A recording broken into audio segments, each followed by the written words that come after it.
Welcome to my dream home kahit ubos na ang ipon. So ito na nga Mare, nagpagawa kami ng hobby ko ng bahay. Sa lugar na pinapangarap at pinagdadasal, kulang dati makapagbakasyon, pero binigay ni Lord own home dito sa Tagaytay City. Ayan na siya, nakikita na namin unti-unti na nabubuo na siya. Pintura na lang magiging makulay na. Mga bintana at pinto, nasukatan na din sila pero sa huli na daw siya i-install, sabi ng aming contractor. Nakakagaan sa pakiramdam kapag ganitong chini-check mo yung dahilan kung bakit wala ka ng ipon sa kasalukuyan. Yan ang kitchen and counter bar. Pero may dirty kitchen sa baba na gagawin. Kaya very light lang dito pag gusto ko magluto. Dun naman yung salas with 99-inch na TV, char. Ayun nga mga Mare, nag-start yung construction nitong bahay namin last year, September 8, 2024. So pang 6 months na niya ngayon. Ayun naman yung spiral stairs pababa. May 4 na rooms and 1 comfort room. Diyan naman yung CR dito sa taas.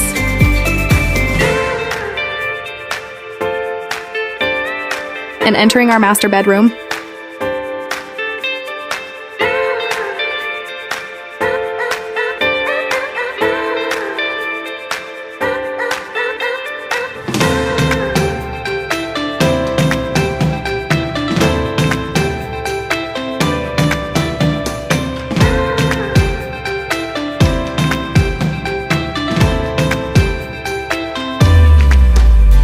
Bathroom sa bedroom with bathtub. Pangarap ng bawat babae. Char. Ultimate dream ko talaga yan, Mare. Magkaroon ng bathtub sa bathroom. Binigay ni Lord sa loob pa mismo ng room. Tapos Tagaytay feels, diba? Sana all.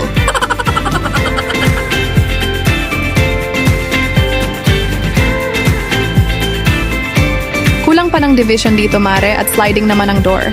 Sa huli na daw ilalagay yon. Dito naman ang walk-in closet ko, Mare. Di ko pa alam paano gagawin nila, bahala na sila dun. Char. Dito naman ang balcony ng aming kwarto.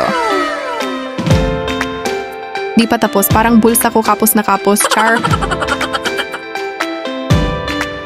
Ito ang ground floor, mga Mare. Talaga namang nakaka-proud sa sarili habang patuloy na nagsusumikap para sa mga pangarap. Bababa naman tayo sa basement, mga Mare.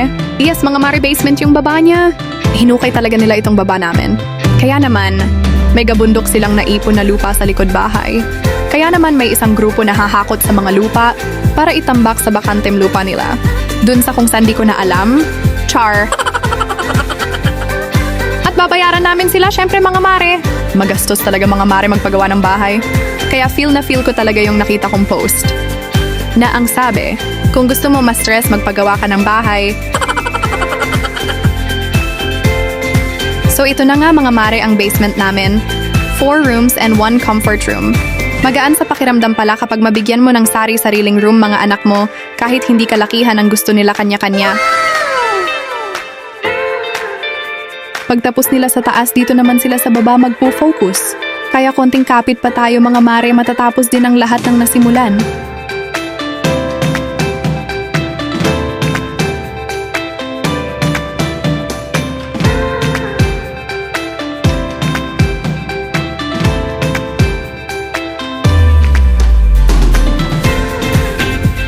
Ito ang basement at labas na tayo. Dito naman ang mahabang daanan mga Mare para sa likod. May gagawin pa silang stock and staff room, kitchen and comfort room pa sa likod mga Mare.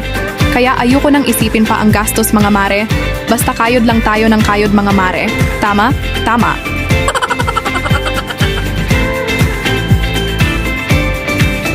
Pathway ng bahay ito mga Mare.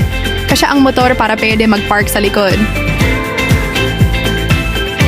Diyan naman ang parking namin, kasya 2 hanggang 3 sasakyan namin mga Mare. Kaso 2 lang para makaikot kapag lalabas dahil one way ang palabas dyan sa daan mga Mare. Pag nagkataon lalabas ka ng paatras at di ko alam mag-drive paatras mga Mare. At ayan mga Mare, naikot ko na kayo sa ngayon kahit di pa tapos na tapos ang dream home ko sa Tagaytay City. Update ko kayo ulit pagtapos na lahat-lahat mga Mare. Thanks God, bless you all. Shoutout sa contractor namin na si Victor na napakasipag. At sa partner niyang si Architect Roji.